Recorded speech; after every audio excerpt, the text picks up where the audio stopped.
आदरणीय प्रधानमंत्री जी ने आजादी के अमृत महोत्सव के समय दो घोषणाएं की थी। एक तो कि ये अमृत महोत्सव आजादी का 2 वर्ष चलेगा और जैसे ही 75 वर्ष पूरे हुए, वो वर्ष पूरा हुआ तो उन्होंने कहा कि अब अमृत काल शुरू हो गया है।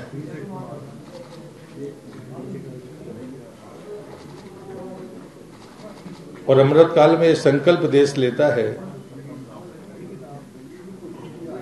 Vision India 2047। जब आजादी के 100 वर्ष होंगे तो भारत कैसा होगा। और ऐसी स्थिति में सिर्फ आंकड़ों पर नहीं, हमें चुनौतियों पर भी विचार करना पड़ेगा। और उसमें एक बहुत महत्वपूर्ण अवसर जल शक्ति मंत्रालय को मिला कि वाटर विजन 2047 ये हमारे अमृत काल के विजन का हिस्सा भी है। लेकिन इसकी शुरुआत कैसे हो, तो प्रधानमंत्री जी ने 2 रास्ते बताए। एक सेक्रेटरियल ग्रुप बनाया 10 सचिवों का, और वो क्षेत्र है कृषि मंत्रालय है, शहरी विकास मंत्रालय है, ग्रामीण विकास मंत्रालय है, खुद जल शक्ति मंत्रालय है, खेल मंत्रालय है। जहां पर भी जल से संबंध है उन तमाम सचिवों को एक ग्रुप में रखा गया और लगातार वो इस विजन डॉक्यूमेंट को बनाएंगे। ये पहला रास्ता था। और दूसरा जो फैसला था वो 5 और 6 तारीख को देश में पहली बार राज्यों के जल शक्ति मंत्री एक साथ मध्य प्रदेश की राजधानी भोपाल में एकत्रित होंगे और 2 दिन तक इस पर विचार विमर्श करेंगे। वाटर विजन 2047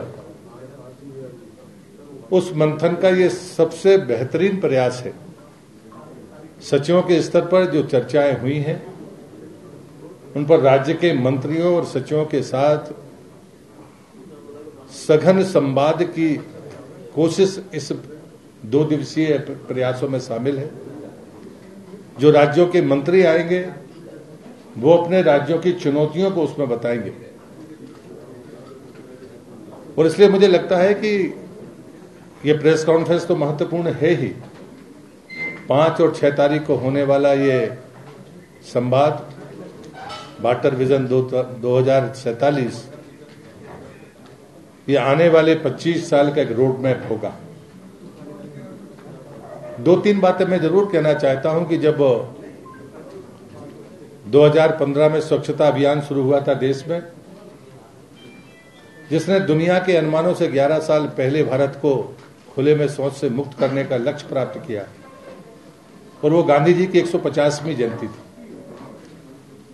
लेकिन हम सब जानते हैं कि इस परिस्थिति को बनाए रखने के लिए, जिसे हम ऑपरेशनल टॉयलेट कहते हैं, उसके लिए पानी की सबसे ज्यादा जरूरत है। अगर डिफंक्ट टॉयलेट है तो वो ऑपरेशनल टॉयलेट नहीं माना जाएगा। और ऐसी स्थिति में जब जल जीवन मिशन की घोषणा हुई 2019 में, तब भारत में कुल 3 करोड़ 23 लाख परिवारों के पास में पाइपलाइन के द्वारा पानी था, जो आज की तारीख तक 10 करोड़ 56 लाख परिवारों तक पहुंच गया। 2024 तक का लक्ष्य। लेकिन दोनों सफलताओं पर हम गर्व करते हैं, लेकिन चुनौतियां भी उससे बढ़ जाती हैं। और इसलिए हमको ये तय करना होगा कि हम 55 लीटर पानी एक व्यक्ति को एक दिन में दे पाने की अपने संकल्प को निरंतर बनाए रखें। आने वाले 25 साल में आबादी के बढ़ने और आबादी के घनत्व को देखते हुए हमारे जल संसाधनों के प्रति हमारा सोच क्या है। और उसमें एक उदाहरण मैं आपको देता हूं कि जब भी कोई एक 5000 की आबादी का गांव भी अगर होगा और एक व्यक्ति के पास में अगर 55 लीटर पानी होगा सुबह, तो 24 घंटे के बाद में लगभग 80 से 90% पानी ग्रे वाटर होकर नीचे जाएगा। यदि आज से ही हमने ग्रे वाटर मैनेजमेंट की चिंता नहीं की, ये चुनौती है और इसलिए इस सम्मेलन का उद्देश्य है कि चुनौतियों पर गंभीरता से विचार करना और उसका रास्ता खोजना। जब जल जीवन मिशन बना तो प्रधानमंत्री जी के 5 बड़े सूत्र थे कि वाटर सप्लाई शुरू हो जाएगी, पानी का स्रोत अगर 30 साल तक है तो स्थायी सोर्स माना जाएगा, शुद्ध पानी कैसे मिले तो उस पंचायत में एक जल समिति होगी, जल स्वच्छता समिति, जो पंचायत समिति से अलग होगी, वो उसके संचालन और संधारण का काम करेगी। उन्हीं में से 5 महिला बहनों को ट्रेनिंग दी जाएगी जो किट के माध्यम से वहां का पानी, खुद के घर का पानी खुद टेस्ट करे और वही तय करे कि महीने में एक बार करना है या 2 महीने में एक बार करना है। ये काम भी उन्हीं के सुपुर्द है। और 5 में से अगर एक भी सैंपल गड़बड़ आता है तो वो डिस्ट्रिक्ट लेवल के लिए जाएगा, फिर वहां राज्य सरकार की भूमिका शुरू होगी। और इसलिए मैं ये मानता हूं, और उसमें यह भी है कि 5 परिवार तब तक रिपीट नहीं होंगे जब तक 100% हाउस होल्ड उसमें कवर नहीं हो जाएंगे। ये योजना बनाने के साथ भी जागरूकता की जरूरत है। अगर हमें स्थानीय तौर पर ग्रे वाटर मैनेजमेंट का ध्यान नहीं दिया तो आने वाले समय में ये चुनौती बढ़ेगी। और ये हमने शहरी विकास मंत्रालय के जो नालों की परिस्थितियां हैं, गंदे नालों की, उसके कारण ये अनुमान बाकायदा कैलकुलेटेड है। दूसरा है कि दक्षिण भारत में जिस प्रकार से डेफिसिट बेसिनों की संख्या ज्यादा है, श्रद्धेय अटल बिहारी वाजपेयी जी ने कहा था नदी जोड़ो अभियान, तब भारत के हमारे तमाम वैज्ञानिकों ने, साइंटिस्टों ने, जल क्षेत्र में काम करने वाले अधिकारियों ने सरप्लस और डेफिसिट बेसिन के मैपिंग की हुई है। और इसलिए कैन बेतवा जो मध्य प्रदेश और उत्तर प्रदेश के साथ मूर्त रूप ले रही है, वो देश में पहली नदी जोड़ो परियोजना की शुरुआत है, जो 100% भारत सरकार उसको खर्चे को वहन कर रही है और एक बड़ी शुरुआत है। लेकिन अभी चुनौतियां बाकी हैं। बजट में 5 डेफिसिट बेसिन और सरप्लस बेसिन को जोड़ने के लिए बजट में घोषणा की गई थी, लेकिन राज्यों की सहमति के बगैर ये काम नहीं हो सकते। राज्यों की जो अपनी महत्वाकांक्षाएं हैं, जो उनकी जरूरतें हैं, जो उनके कंपल्सन्स हैं, उसके कारण ये कठिन है। लेकिन ये चैलेंज है, लेकिन चैलेंज को मीट आउट करना होगा। इस वाटर विजन में इन बिंदुओं पर चर्चा होगी। तीसरा उदाहरण मैं आपको देता हूं कि पूरी तरह से सरकार पारदर्शी ढंग से इस पर विचार करती है। जो हमारी अंतर्राष्ट्रीय नदियां हैं, भारत कभी भी अपने पड़ोसी देश के हिस्से को कम नहीं करता है, लेकिन चीन जैसे आने वाली नदियां आज एक चुनौती बनकर खड़ी हैं।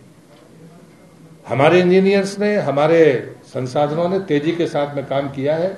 हर चुनौती से निपटने के लिए हम तत्पर हैं, लेकिन वहां तकनीक के साथ हमें उन मोर्चों पर खड़ा होना होगा।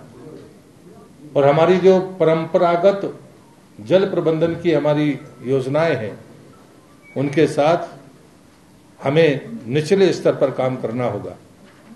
लेकिन जो उसमें सबसे अहम बात लगती है, जो प्रधानमंत्री जी भी कहते हैं, जल शक्ति मंत्रालय इसको मानता है, कि जागरूकता के बगैर जल संसाधनों की जरूरतों को पूरा करना कठिन होगा।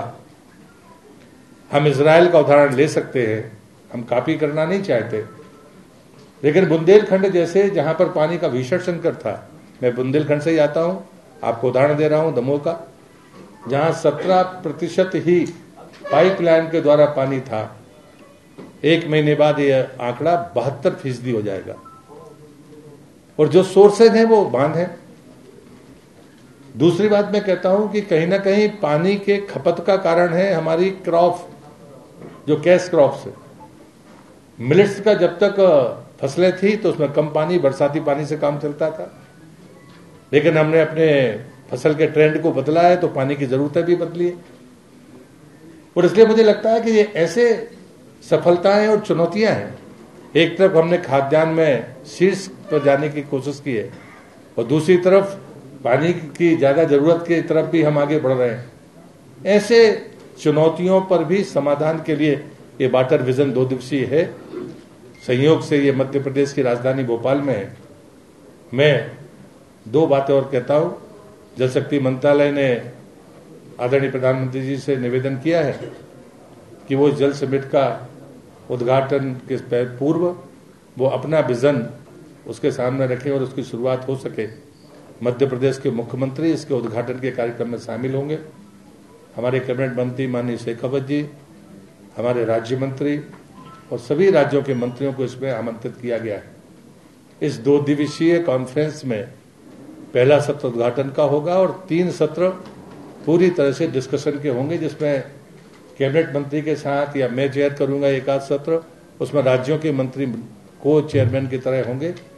दूसरे दिन 3 हमारे टेक्निकल सेशंस होंगे और आखिरी में समापन का कार्यक्रम होगा। एक पूरे 2 दिन का कंप्लीट रोड मैप आपको 4 तारीख को और मिनट टू मिनट मिल जाएगा कि कौन से राज्य को शेयर करेंगे। मुझे लगता है कि आज मुझे इतना ही बोलने की जरूरत है। कुछ अगर आप पूछना चाहेंगे तो मैं जरूर जवाब दूंगा। आज इसी पर रहने देगा तो अच्छा रहेगा। आज मुझे लगता है कि इसी पर ही बोल तो जाते हैं। सरकार का एक बड़ा फैसला था। एक सवाल मोहन सर, सरकार का एक बड़ा फैसला था नोटबंदी को लेकर। ये मतलब सरकार से बड़ा मामला इसलिए कुछ विभाग का नहीं है। सुप्रीम कोर्ट ने उस पर मोहर लगाई है कि जो फैसला था बिल्कुल ठीक था, जो कंडीशन थे वो सारी की सारी रद्द कर दी। उच्चतम न्यायालय के फैसले का हम स्वागत भी करते हैं, सम्मान करते हैं और मुझे लगता है कि इससे ज्यादा इस पर टिप्पणी होनी भी नहीं चाहिए।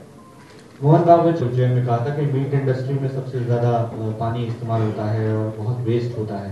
क्या इस मीटिंग में इस पर कोई चर्चा होगी मीट इंडस्ट्री को लेकर? पानी की खपत जिन क्षेत्रों में ज्यादा है उसको मिनिमाइज करने के लिए और उसको संतुलन बिठाने की कोशिशें बड़ी चुनौती है, वो सारी चुनौतियों पर चर्चा होगी। मीट इंडस्ट्री को लेकर स्पेशली चूंकि मोहन भागवत जी ने बोला है कोई सेशन रहेगा और कोई बोलते सर, केन परियोजना को लेकर किसी मुहूर्त का इनका खत्म होगा सर? नहीं, केन परियोजना अपने दस्तावेजी प्रयास की तरफ आगे बढ़ रही है और जैसे ही टेंडरिंग की प्रक्रिया पूरी होगी उसके बाद में उसका विधिवत भव्य भूमि पूजन होगा। इसका मुझे लगता है बहुत जल्दी होगा। मुझे लगता है कि आज इस पर ही बात कर लें तो ज्यादा ठीक होगा। हाँ, अभी 5 और 6 जनवरी Kushabhau Thakre hall Bhopal, convention hall.